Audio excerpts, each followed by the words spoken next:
आइए दोस्तों, तो पढ़ते हैं 29वां श्लोक, चैप्टर 2 गीता का। सबसे पहले उच्चारण करते हैं संस्कृत श्लोकों का, जो हमारे अंदर एक सकारात्मक ऊर्जा का उत्सर्जन करेगा। आश्चर्यवत् पश्यति कश्चिदेन आश्चर्यवद्वदति तथैव चान्यः आश्चर्यवच्चैनमन्यः शृणोति श्रुत श्रुत्वाप्येनं वेद न चैव कश्चित्। दोस्तों, भगवान श्री कृष्ण में यही समझाने की कोशिश कर रहे हैं कि ये जो जीवन है, इस गीता के माध्यम से वो यही समझा रहे हैं कि इस जीवन को अगर आप समझ जाओ जीना, तो ये बड़ा सुखमयी है। नहीं अगर समझोगे तो दुख ही दुख, इतना दुख मिलेगा कि इतना दुख मिलेगा कि सोच भी नहीं सकते।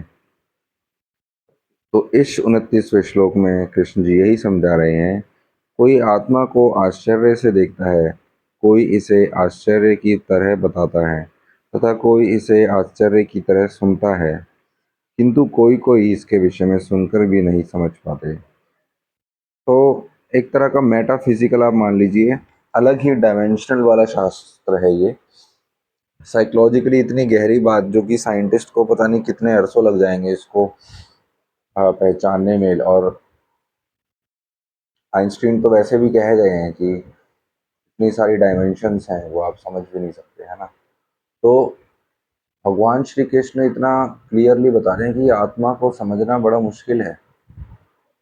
अगर दूसरों की प्रतिक्रिया देखो एक लेवल पे, तो कोई इसको आश्चर्य से देख रहा है, कोई इसे आश्चर्य की तरह बता रहा है, और कोई इसे आश्चर्य की तरह सुन रहा है, और किसी किसी को तो ये समझ भी नहीं पाते इसके बारे में समझो।